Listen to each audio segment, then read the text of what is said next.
मध्य प्रदेश में विधानसभा चुनाव होने में भले ही अभी वक्त बचा है, लेकिन राजनीतिक दलों ने इसकी तैयारी शुरू कर दी है। सियासी दलों के नेता भी अपनी सियासी विरासत को आगे बढ़ाने के लिए अपने बेटे बेटियों को तेज के रण में उतारने की कवायद शुरू कर दी है। माना भी जा रहा है कि इस बार विधानसभा चुनाव में विधायक और मंत्री पुत्र पुत्रियों की बड़ी जमात आने वाली है। इसके संकेत अभी से मिलना भी शुरू हो गए हैं। मंगलवार को हुई बीजेपी कोर ग्रुप की बैठक में खुद वरिष्ठ बीजेपी नेता सत्यनारायण जटिया ने इसकी पैरवी कर दी। कहा कि नेता पुत्र होना कोई दोष नहीं है। जिस व्यक्ति को टिकट दिया जा रहा है वो व्यक्ति योग्य होना चाहिए, चाहे वो नेता पुत्र ही क्यों ना हो। लेकिन इससे पहले जानना जरूरी है टिकट के लिए कतार में बीजेपी नेताओं के पुत्र पुत्रियों के नाम। सीएम शिवराज सिंह चौहान के बेटे कार्तिकेय, केंद्रीय मंत्री ज्योतिरादित्य सिंधिया के बेटे महारिमन सिंधिया, केंद्रीय मंत्री नरेंद्र सिंह तोमर के बेटे देवेंद्र, पूर्व मंत्री गौरीशंकर शेजवार के बेटे मुदित शेजवार, पीडब्ल्यूडी मंत्री गोपाल भार्गव के बेटे अभिषेक, बीजेपी के पूर्व प्रदेश अध्यक्ष प्रभात झा के बेटे तुष्मुल झा, गौरीशंकर बिसेन की बेटी मौसम, गृह एवं जेल मंत्री डॉक्टर नरोत्तम मिश्रा के बेटे सुकर्ण मिश्रा। भाई नेता पुत्र होना ये कोई दोष नहीं है। वो योग्य होना चाहिए और योग्य व्यक्ति को टिकट मिलना चाहिए, वो नेता पुत्र हो या ना हो, योग्य हो और जीतने वाला हो, जिसका समाज में समर्थन हो। जाहिर है लिस्ट लंबी है, तभी कांग्रेस बीजेपी से राजनीतिक वंशवाद के मुद्दे पर सवाल कर रही है। देखिए, परिवारवाद की शुरुआत तो भाजपा ने की है, क्योंकि नेहरू गांधी परिवार का इस देश में वर्चस्व था, है और रहेगा, और उनके पास कोई और विकल्प नहीं था। इसलिए सोनिया जी का या राजीव जी का या राहुल जी का विरोध करने के लिए परिवारवाद की बात की, जबकि हमेशा से भारतीय जनता पार्टी के अनेक नेताओं के पुत्र, उनके संबंधी, पति पत्नियां चुनाव लड़ी हैं, तो वहां तो परिवारवाद है ही, और इसके उदाहरण दिए जा सकते हैं। बीजेपी समय समय पर परिवारवाद के मुद्दे पर कांग्रेस को कोसती आई है, लेकिन कांग्रेस पर परिवारवाद का आरोप लगाने वाली बीजेपी भी खुद इसमें पीछे नहीं है। साल 2018 के चुनाव में भी बीजेपी ने नेता पुत्रों को टिकट दी थी। अब साल 2023 के चुनाव के लिए मौजूदा मंत्री विधायक ही नहीं बल्कि कई बीजेपी नेताओं ने भी अपने बेटा बेटियों को रण में उतारने की लॉबिंग अभी से शुरू कर दी है। जबकि भाजपा के राष्ट्रीय अध्यक्ष जेपी नड्डा कह चुके हैं कि चुनावों में नेता पुत्रों को टिकट नहीं देंगे। वहीं प्रधानमंत्री नरेंद्र मोदी भी 8 महीने पहले भाजपा संसदीय दल की बैठक में कह चुके हैं कि पार्टी में पारिवारिक राजनीति की इजाजत नहीं दी जाएगी। दूसरी पार्टियों की वंशवाद की राजनीति के खिलाफ लड़ाई लड़ी जाएगी। लेकिन देखना अहम होगा कि पार्टी का संगठन क्या अपने नेताओं की बात का अनुसरण करता है या फिर किसी दूसरी कवायद के जरिए एक नई रेखा खींचता है। Bureau report IND 24।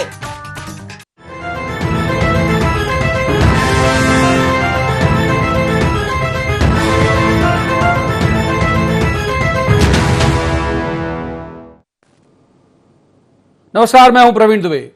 तो पार्टियों के कोई भी सिद्धांत, किसी भी तरह के फॉर्मूले हों, व्यक्तिगत तौर पर मेरा ये मानना है कि इसमें बुराई क्या है। क्योंकि आप देखिए कि डॉक्टर का बेटा अमूमन डॉक्टर बनता है, वकील का बेटा वकील बनता है, क्रिकेटर का बेटा क्रिकेटर बनता है, और भी बाकी बहुत सारे उदाहरण ऐसे, क्योंकि वो बचपन से देखता है और हर बच्चे का जो आइडियल होता है वो पिता ही होता है। बहरहाल ये मसला मेरा है और इसे तय करना दोनों बड़ी पॉलिटिकल पार्टी का काम है। लिहाजा हमने आज का एजेंडा इसी विषय पर रखा है। सबसे पहले आपको दिखाते हैं एजेंडे के जो आज के पॉइंट हैं। वो क्या गुजरात का टिकट वाला क्राइटेरिया मध्य प्रदेश में लागू होगा? क्या नेता पुत्रों की दावेदारी बनेगी सियासी दलों की परेशानी? क्या विधायकों को सता रहा है टिकट कटने का डर? क्या बीजेपी के सामने बड़ी चुनौती होगी प्रत्याशी का चयन? ये चौथा सवाल है जो अभी हाइपोथेटिकल लग सकता है लेकिन है महत्वपूर्ण। तो सबसे पहले जो जिन मेहमानों के साथ हम इस चर्चा को आगे बढ़ाएंगे, उनका तारुफ मैं आपसे करा देता हूं। हमारे साथ है शंकर लाल तिवारी, ये पूर्व विधायक हैं। बहुत स्वागत है शंकर लाल तिवारी जी का, बीजेपी के वरिष्ठ नेता भी हैं। दूसरे मेहमान है पवन पटेल, ये महासचिव है मध्य प्रदेश कांग्रेस के। पवन जी का भी बहुत स्वागत है। तीसरे मेहमान जल्द जुड़ जाएंगे, अभी वो हमारे साथ है नहीं, गौरव चतुर्वेदी आएंगे। सबसे पहले शुरुआती कर लेते हैं शंकर जी से। शंकर जी, कैसे तर्जुमा कर पाए आप जटिया साहब के उस बयान का?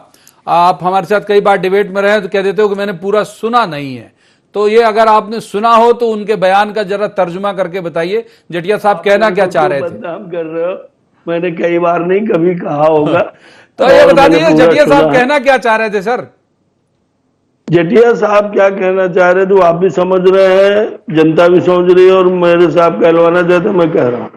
देखिए, परिवारवाद को जिस ढंग से आरोप लगा कांग्रेस के ऊपर, और कांग्रेस ने उसको जिस तरह से ट्विस्ट कर दिया कि वो नेता का लड़का चुनाव नहीं लड़ेगा। बीजेपी भी सोचती है कहीं ना कहीं कि अधिकतम यदि कहीं योग्य कार्यकर्ता है जो पार्टी का काम कर रहा है और नेता का पुत्र भी है, पर यदि जीतने वाला कैंडिडेट सामान्य परिवार का है, नेता का पुत्र नहीं है, तो उसे टिकट मिलती है। ये कहना कहीं उचित नहीं है कि टिकट जो प्रत्याशी की है वो किसी को भी दे दी जाएगी, चाहे वो मंत्री का पुत्र हो, चाहे नेता का पुत्र हो, चाहे जिस पार्टी में हो।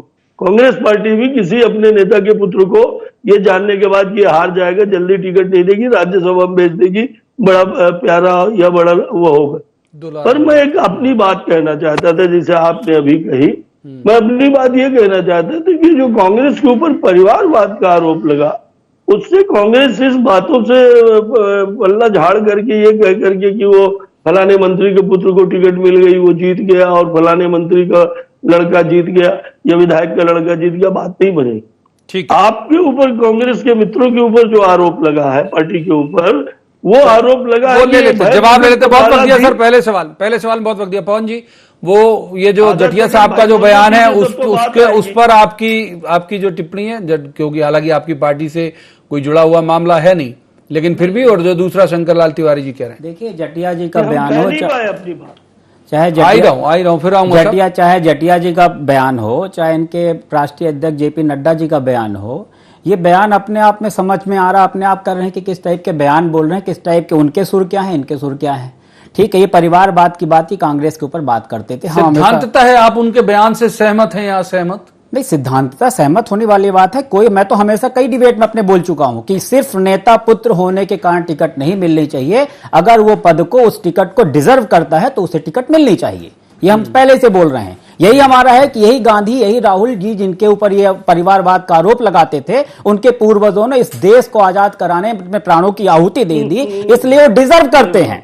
ठीक है, तो हमारा बोलने का मतलब ये है कि जो ये परिवारवाद का हमारे ऊपर आरोप लगाते हैं, वो दुनिया, एक पूरे जो हमारा देश है, पूरी जनता एक सिरे से खारिज कर रही है उसको। आने वाला समय इस चीज का अच्छी तरह से बयां करेगा। अब दूसरा, आज मैं एक चीज और बोलना चाह रहा हूं कि आज जो अपनी बातें कर रहे हैं, आज ये नेता पुत्र अभी माननीय अपने माननीय देश के प्रधानमंत्री जी अभी बोले हैं कि भाई हम नेता पुत्रों को टिकट नहीं देंगे, उनके अध्यक्ष बोले हैं। अब इनके सामने दिक्कत ये आ गई, इस तरह की बातें क्यों आ रही है, उसके पीछे मैं 2 सेकंड में बताना चाह रहा हूं। उसके पीछे दिक्कत यह है, इन्होंने काम कुछ किया नहीं। 2014 में बड़े बड़े झूठ लोग के सत्ता में आ गए। अब ये जीतने की बात है, इनका पूरा समीकरण है कि कैसे जीता जाए, तो अभी नेता पुत्रों की बात नहीं कर रहे थे, अब ये कह रहे हैं किसी ना किसी तरह से। गौरव चतुर्वेदी, माफ कीजिए, गौरव चतुर्वेदी देर से जुड़े, उम्मीद करते हैं कि देर से आए हैं, दुरुस्ती आएंगे, वरिष्ठ पत्रकार हैं, बहुत स्वागत। सबसे पहले गौरव जी का। गौरव जी, जो आज का विषय है, आपको लगता है कि जो जटिया जी ने कहा वो दर्द है, वो तकलीफ है, या फिर बहुत सारे लोगों की पैरवी है?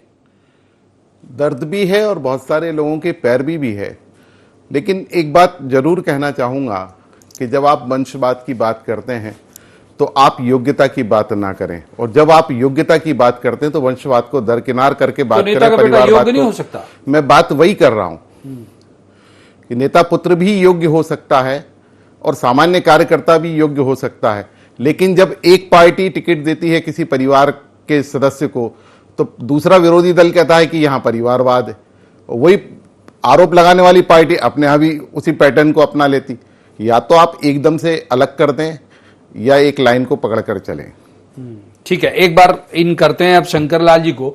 शंकर लाल जी, मैं ये जरूर सब आपकी बहुत सारी बातों से इत्तेफाक रखता हूं, और कुछ को तो मैं व्यक्तिगत तौर पर भी जानता हूं, नरेंद्र तोमर जी के बेटे को भी जानता हूं, मैंने लगभग सबको ही जानता हूं, कार्तिकेय जी को भी जानता हूं।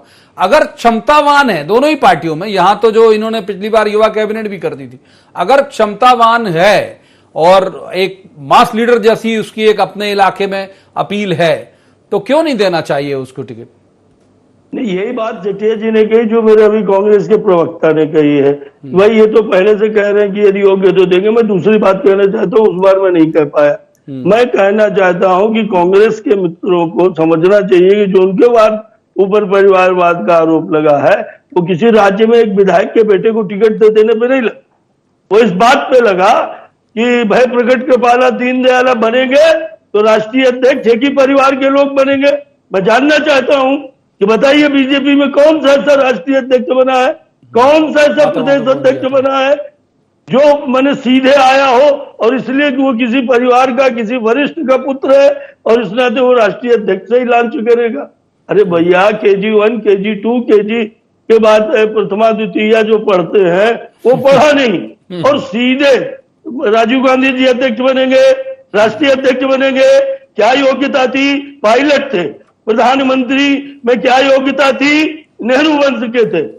और इसलिए मेरा निवेदन यह है कि परिवारवाद को अकेले विधायक और सांसद की टिकट से न देखे।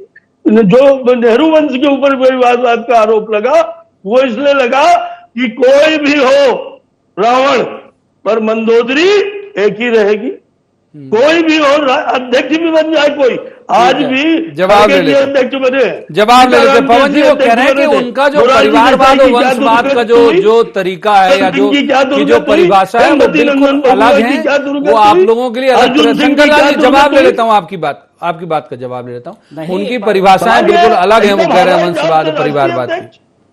बीजेपी में ऐसा कभी नहीं हुआ। अरे बीजेपी में तो क्या क्या नहीं हुआ, देश का बंटाधार कर दिया ना। बीजेपी में क्या क्या नहीं हुआ, मैं वही बोल रहा हूँ। राजीव गांधी राहुल गांधी से आपको डर लगता है कि वही ऐसा है कि ऐसी की तैसी करने में आपके मजबूत होता है। अब तो खड़गे जी आ गए ना, अब तो खड़गे जी आ गए। शब्द चयन ठीक रखिए भाई। खड़गे साहब आ गए ना, अब तो चिंता नहीं होनी चाहिए। अब तो खुश हो आप ना। कोई और है। अरे अब आप साथ में बोलिए, फिर ये तो वही मुकाबला हो जाए। अब आप आपके जैसे में धैर्य से सुनिए ना। आप गांधी जी के परिवारवाद को परिवारवाद बोलते हैं, अमित शाह के बेटे को BCCI का चेयरमैन बना दिया तो परिवारवाद नहीं है। क्रिकेट खेलना नहीं जानता लेकिन उसको चेयरमैन बना दो, यही तो तानाशाही है। 2014 के बाद बड़ी बड़ी टीवी आके आ गए, अब जान रहे हो कि सत्ता जा रही है तो क्या करे, परिवारवाद का ढकोसला पाल रहे हो। कोई वंशवाद नहीं किया। अरे क्या वंशवाद नहीं किया, कौन सा वंशवाद नहीं किया? जिनको उन्होंने चुनाव लड़के नहीं आपके मंत्री थे। आप बात करते हो, आप बात करिए ना। जो आप सत्ता में बात के उन बातों को गौरव जी गोविंद माफ कीजिए, गौरव जी गोविंद करूंगा। शंकर लाल जी, पवन जी, गौरव जी गोविंद करूंगा। अरे सर वक्त बहुत है, अभी तो इसी पे ही बात करनी है हमें। गौरव जी गोविंद करूंगा। गौरव जी, अरे शंकर लाल जी प्लीज। अरे फिर वो जवाब देंगे तो आप दोनों ही टेनिस खेल लोगे ना, फिर वो दर्शक परेशान है। राजीव गांधी तो तो फिर भी महंगाई ऐसी नहीं हुई, लोग नहीं मर रहे थे। अरे भाई ठीक है, ऐसी की तैसी करके रख दिया। पेट्रोल का महंगाई का क्या रेट है? सब चैन ठीक रखिए। चले गौरव जी गोविंद करूंगा। गौरव जी गोविंद करूंगा। माफ कीजिए गौरव जी, मैं ये जो अभी आप थोड़ा देर से जुड़े, शंकर लाल जी का ऑडियो अगर संभव हो तो बंद करिए, थोड़ी देर गौरव जी की बात करेंगे। जब तक सवाल नहीं पूछा जाए तब तक गौरव जी आप कर दीजिए चालू। गौरव जी, मैं ये कह रहा हूं केवल कुल जमा बात के, अगर आपके आने के पहले मैंने कहा था कि क्या बुराई क्या है अगर मान लीजिए भाई हमेशा क्रिकेटर का बेटा क्रिकेटर ही बनेगा, डॉक्टर का बेटा डॉक्टर ही बनेगा, अधिकतर टॉप के वकील हैं उनका बेटा टॉप का वकील बनता है क्योंकि पापा को देखता है बचपन से और पापा आइडियल होते हैं उसके। तो क्या बुराई है मतलब इसमें? अगर मान लीजिए नेता का भी बनेगा तो उंगलियां सिर्फ इन पे क्यों उठनी चाहिए, हम आप पे भी क्यों नहीं उठनी चाहिए? सामाजिक परिवेश जो है इसी को आप गलत मानते हैं इसे? नहीं प्रवीण जी, जो आप कह रहे हैं वो बिल्कुल सही बात है कि डॉक्टर का बेटा डॉक्टर बनेगा, वकील का बेटा वकील बन सकता है, IAS अफसर का बेटा IAS अफसर बन सकता है, नेता का बेटा नेता भी बन सकता है। लेकिन यहां पर एक चीज को हमें ध्यान रखना होगा कि किसी वाजिब कार्यकर्ता के हक को मार करके अगर उसको आगे बढ़ाया जा रहा है तो वह वंशवाद और परिवारवाद गलत है। लेकिन अगर वो अपनी योग्यता के दम पर अगर उस पूरी पार्टी में आगे बढ़ रहा है तो उसे स्वीकारना चाहिए। इसी के साथ में एक बात और कहना चाहूंगा कि एक के लिए अलग मापदंड और दूसरे के लिए अलग मापदंड हो, ये गलत है। अगर राष्ट्रीय अध्यक्ष कांग्रेस में अपने नेताओं को बना रही, इंदिरा गांधी, राजीव गांधी, राहुल गांधी को बना रही है, तो वो उनके कार्यकर्ताओं का भाव है और वो कार्यकर्ता उसमें योग्यता को देख रहे हैं। लेकिन अगर आपकी पार्टी में आप सांसद और विधायक की बात करते हैं तो कहते वो एक अलग मुद्दा हो जाता है।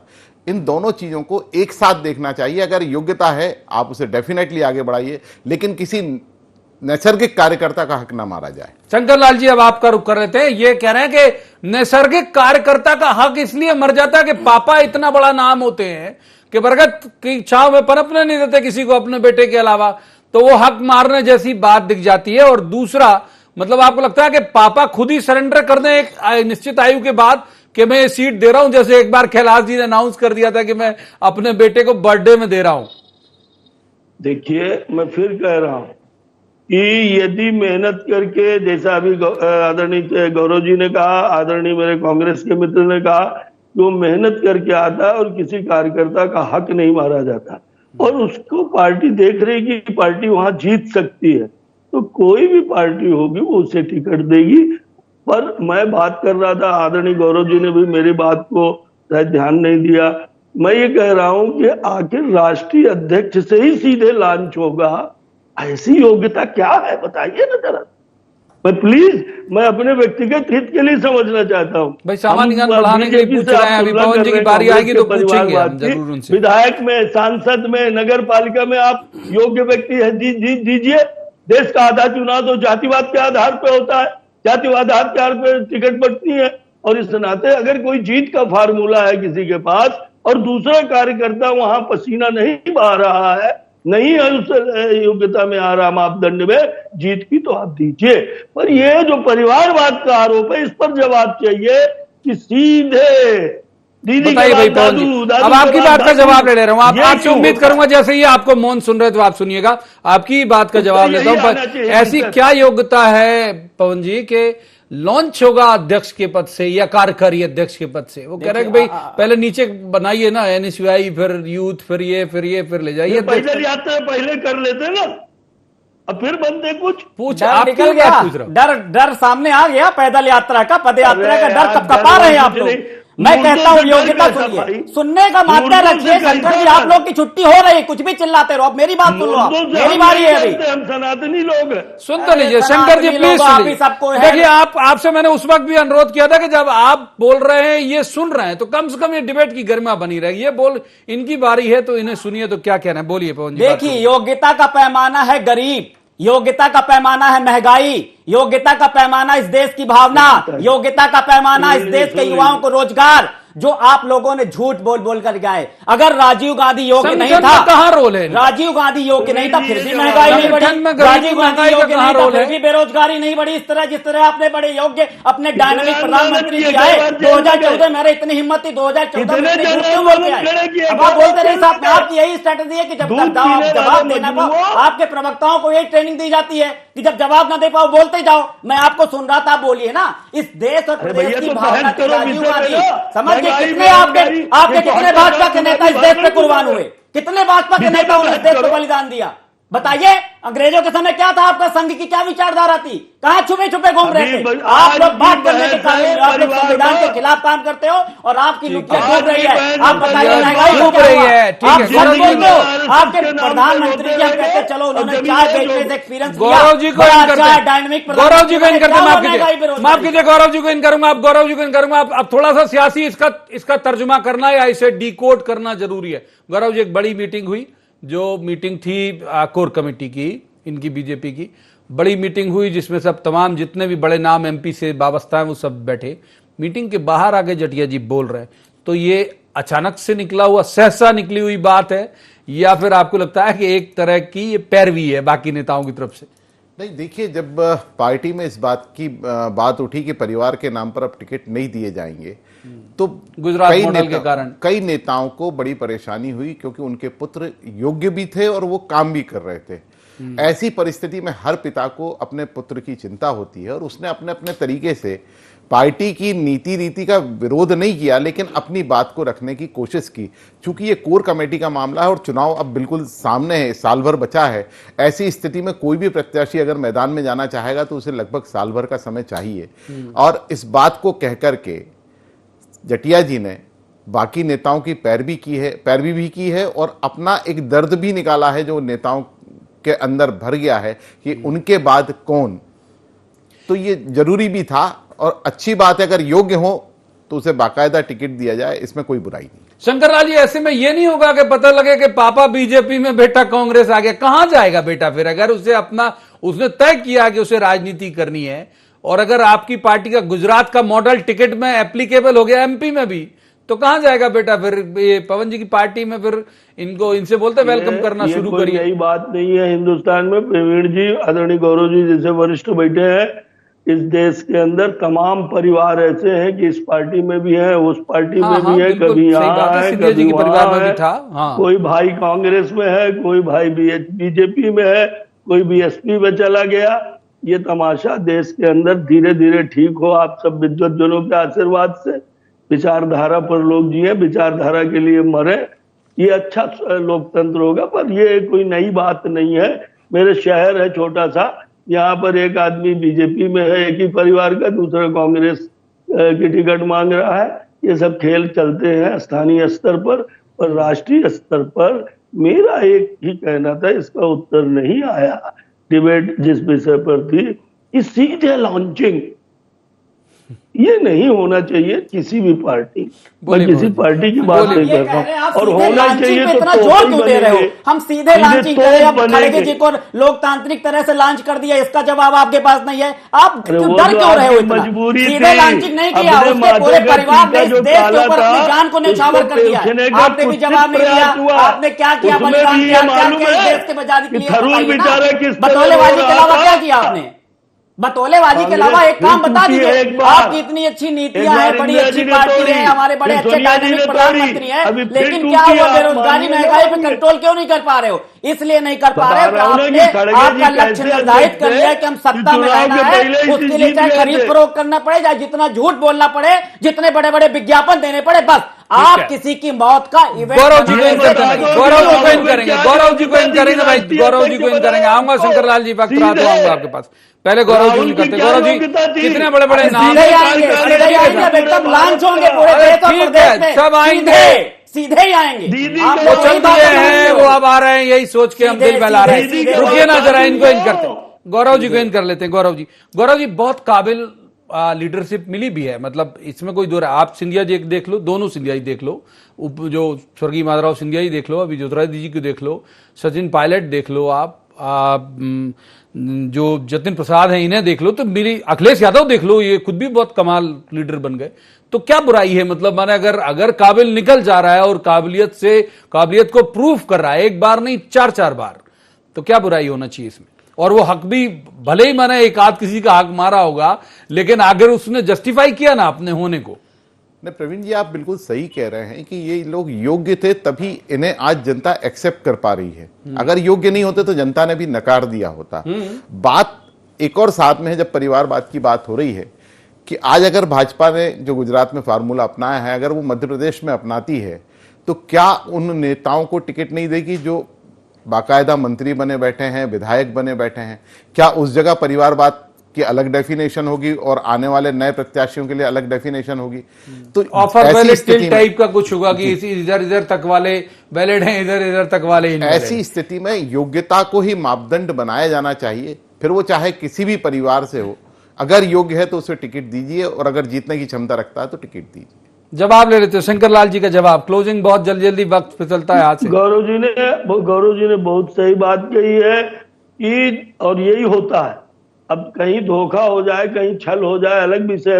इतनी बड़ी बड़ी पार्टियों में, चाहे कांग्रेस हो जाए, बीजेपी हो जाए, कहीं पर कोई भी नेता ऐसे कैंडिडेट को टिकट देना पसंद नहीं करेगा। अब मेरे सतना में मेरे ही खिलाफ सईद अहमद को टिकट दी गई, दोबारा वो 27,000 वोट से हारे, फिर भी उनको टिकट दी, तो उसमें मुस्लिम तुष्टीकरण था। पर जनरली जीतने वाले को ही लोग टिकट देते। जवाब आपका पहुंची। नहीं, जीतने वाले को ठीक है, तो हर पार्टी का है उसको सत्ता करनी, जीतने वाले। लेकिन हम ये कह रहे हैं कि हमें ये भी ध्यान रखना चाहिए, सत्ता की इतनी भूख नहीं होनी चाहिए भारतीय जनता पार्टी जैसे कि हम खरीद फरोख्त करेंगे, कुछ भी करेंगे, सरकार हम ही रहेंगे, विपक्ष विहीन करेंगे। ये जो संविधान के मिक्स वेज बना दे रहे हो आज आप, डिबेट को मिक्स वेज। आज के विषय पे केंद्रित रखे ना, परिवारवाद पे ही रखते हैं। परिवारवाद पे तो बार वही बोल रहे हैं कि सीधे लॉन्चिंग नहीं, मैं तो बोल रहा हूँ ना, हमने बोला ना कि हमारे पार्टी के पदाधिकारियों की भावना तो इसलिए राजीव गांधी आए, उन्होंने आके अपने आप को जैसा गौरव जी उन्होंने प्रूव किया, इस देश और प्रदेश को उस तरह से चलाया।